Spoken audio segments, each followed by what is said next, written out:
Hey guys, I am Ariel, and today I'm going to talk about the topic is the kingdom of heaven in the sky. But before I talk about this topic, I am going to tell you a little bit of a story. So I don't know where this belief came from, but I've shared it with a couple of people, a couple of friends, and I don't even know what made me think about it, but at some point I did. And it's this idea that, some homeless people could be angels. And the way I got to that thought process is, if I was an angel and I wanted to visit Earth, what would be the best disguise?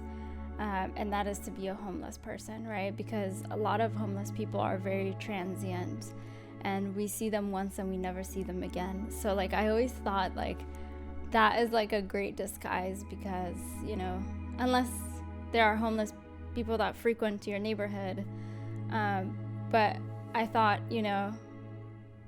angels could disguise themselves as homeless people, and I always had this thought, and I don't know where it came from.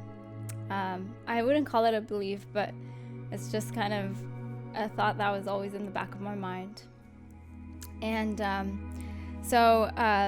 at some point, a couple of years ago, I was in this place where I was seeking guidance. I didn't know what direction to go to. I didn't know what the next step is. And I don't remember about what specifically, but I was kind of in that place where I'm like, what's the next step?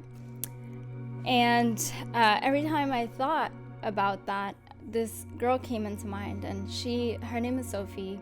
I met her through a friend, and she has a water store. She sells water off of Sunset Boulevard, I think. I forget where the location of her store is, but it's called Divine H2O, and basically she sells water.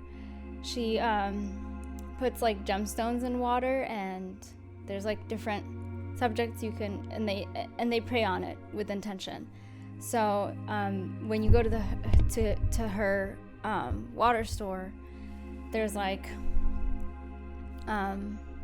love and gratitude and harmony and all these topics, and you can get water from there and drink it. And it actually it's crazy because, well, it's not crazy, because if you've read or seen the videos of Dr. Emoto, I believe is his name, he did that, he took pictures of the water particles when you put different energies in it. And so, but all the different water sources taste different. So, I'm sure it works. But yeah, so she kept coming into my mind, and I met her through a friend a couple of years ago. And she does this thing where either the first Sunday of the month or the last Sunday of the month, she gets food donated from restaurants, and she has a group of people that come, all volunteers, and they pack food donated from restaurants, and they put them into go boxes, and then they take them in their individual cars, and they go to Skid Row in groups, and they give the food out to people. And she's been doing this for many years. She started doing it by herself, and then eventually she got a group of people that are on this list, and we get messages. And I haven't done it in a while, but so anyways, going back to my story, I was in this place when I was seeking and asking what's the next step, searching for guidance. And so she kept coming into mind. And then I got a group text that says, hey, we're doing this Sunday. And I was like, I should go, because it's interesting how it was kind of coming together. And so I went, and I almost thought I was gonna meet somebody there, or somebody was gonna talk to me about something, because it's we do this out of her store, and there's always new people that I meet. So then we packed the food, we went to Skid Row, we gave the food away, and it was time to come home. And I was driving from it was around the Beverly the Beverly Center, the shopping mall, and I had stopped at a light, and I saw this homeless guy, and I had $5 in my purse or pocket, and I looked at him, and we made eye contact, and I looked at him, and then I was contemplating, like, oh, you know, like, I wanted to give him money, but I was like, oh, it's $5. If it was like, you know, if I had change, I'd give it to him. And I'm like, you know, having this conversation about this $5 in my head, and then I'm like, it's just $5, like, give it to him. And so, you know, after like debating myself, I was just like, oh my gosh, if you're thinking this much about it, give it to him. So I motioned him over, and I opened my window and I give him the $5, and he says to me, he did not say thank you, but he said something to me that was even better. He said, you're not here to please other people.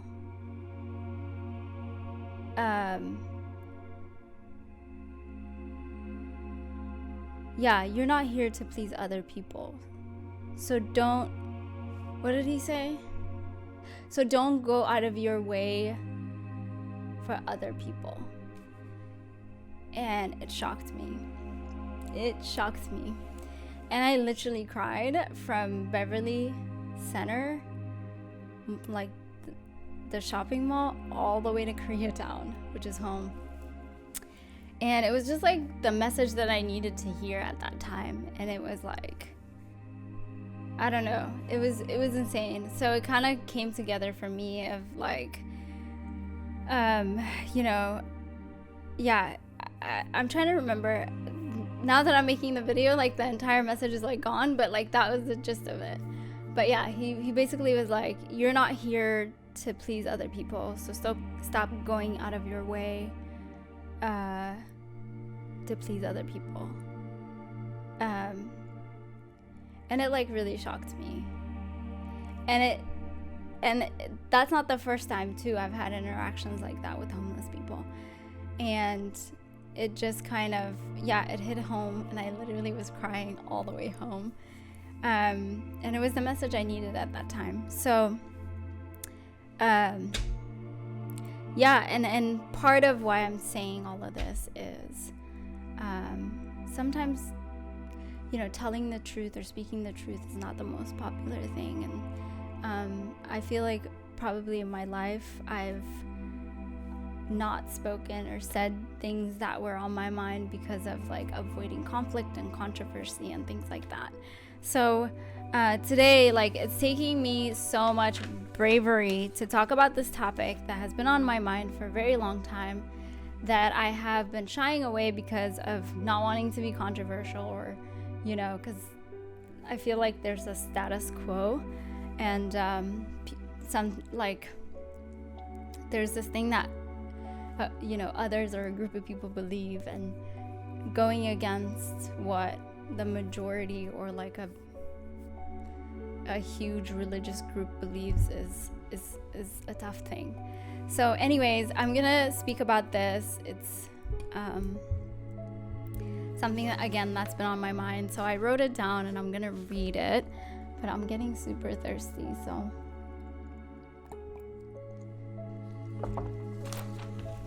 okay.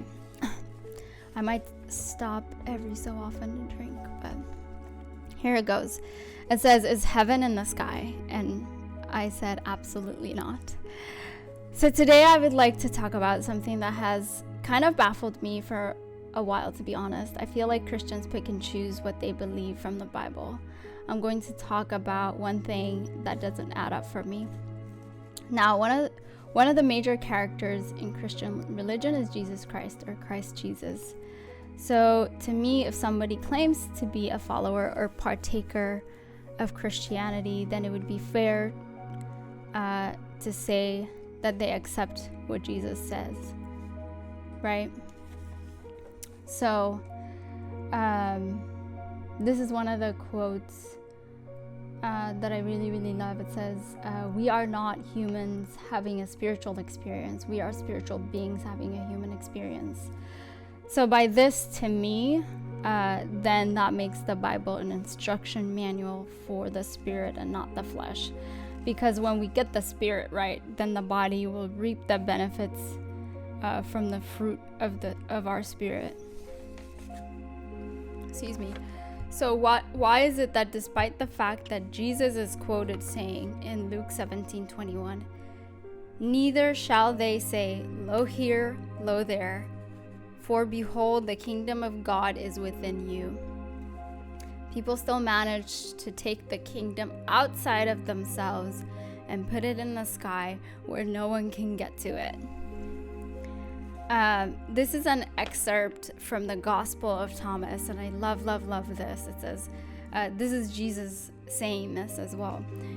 He's talking to the disciples, and Jesus said, "If those who lead you say to you, 'See, the kingdom is in the sky,' then the birds of the sky will precede you. If they say to you, 'It is in the sea,' then the fish will precede you. Rather, the kingdom is inside of you and it is outside of you. When you come to know yourself, then you will become known, and you will realize that it is you who are the sons of the living Father. But if you will not know yourselves, then you dwell in poverty, and it is you who are that poverty." I love this. And let's see, something just came into mind. I would like to look up, I don't have my phone. Okay, so I'm gonna read you guys. This is like a step-by-step interpretation by a gentleman that I found. I consider myself a seeker, and I search the web for really, really good content, and I found this guy who basically went step by step and interpreted the Gospel of Thomas. If you go in my Instagram Linktree link, it's the Gospel of Thomas by H.W. Hodgetts, I think that's how you say his name. But so this is a step-by-step interpretation of, like, he basically broke it down.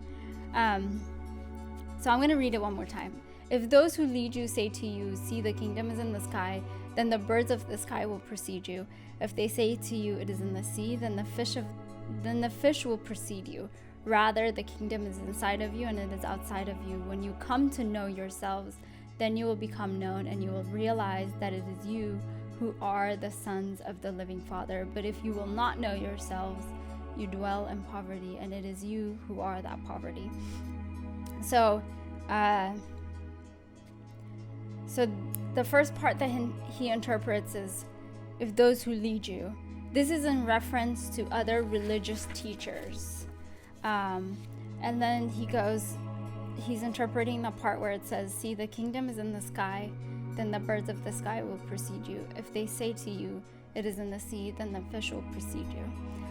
Simply put, the kingdom is not a material place, neither is it a material thing, and is not part of a material realm. Such teachings emanate from the minds of the spiritually blind and dead, and it is why those teachers were referred to as the blind leading the blind. What such religious teachers taught was and is a religion based on materiality, which included a physical God who inhabited a material place. If the kingdom were in the sky or the sea, then no religious teachings would be needed to reach it, and the gates of the kingdom would be open for even the most evil of persons to reach and enter. So the next part is, "Rather, the kingdom is inside of you and it is outside of you." Simply put, your mind is the kingdom, or rather a part of it, as are other people's minds. The mind is the spiritual self's personal domain, the place that the self inhabits and rules over. Each spiritual being, including God, has their own personal domain, meaning mind. And so the kingdom is inside of you and it is outside of you. When you close your eyes and you look inside your mind, it is your kingdom that you see. It is a little piece of the Father's kingdom that was given to you, and without which it would not be possible to experience consciousness or life.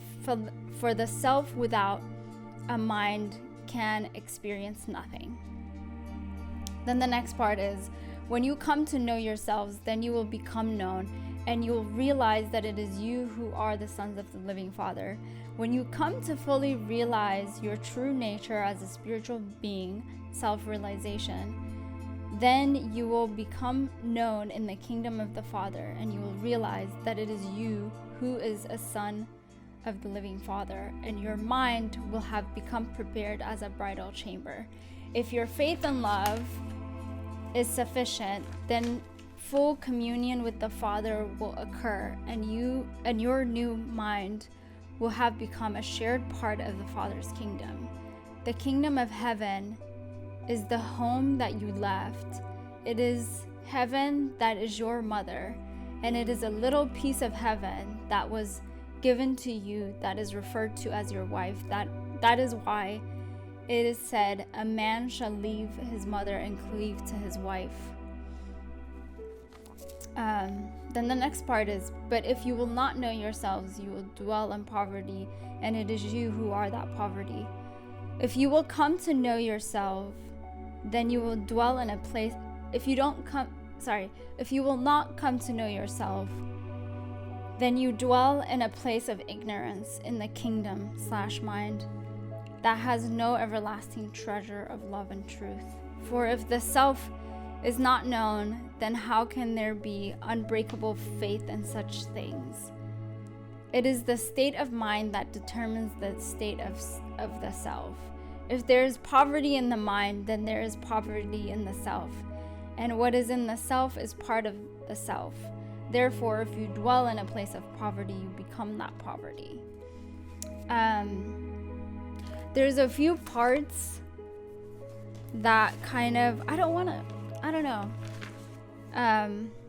maybe I don't want to say that. I was going to say like there's some explanation part of it that is like goes a little bit away from Neville Goddard teaching, but maybe I'm wrong in saying that. I kind of have to look more at Neville Goddard's teaching because he talks about this. I'm going to create another video tomorrow. It's on his lecture series called No One to Change But Self. And he talks about the verse, it's John 8:24, where it says, if you don't believe who I am, then you die in your sins. But yeah, so and then now I have two verses that I also want to talk about. This is Acts 17:28. This goes along with what Jesus said in the Gospel of Thomas, which is the kingdom is inside of you and it is outside of you. In Acts 17:28, it says, for in him, meaning in God, or in consciousness, it says, for in him we live and move and have our being, as certain also of your own poets have said, for we are also his offspring.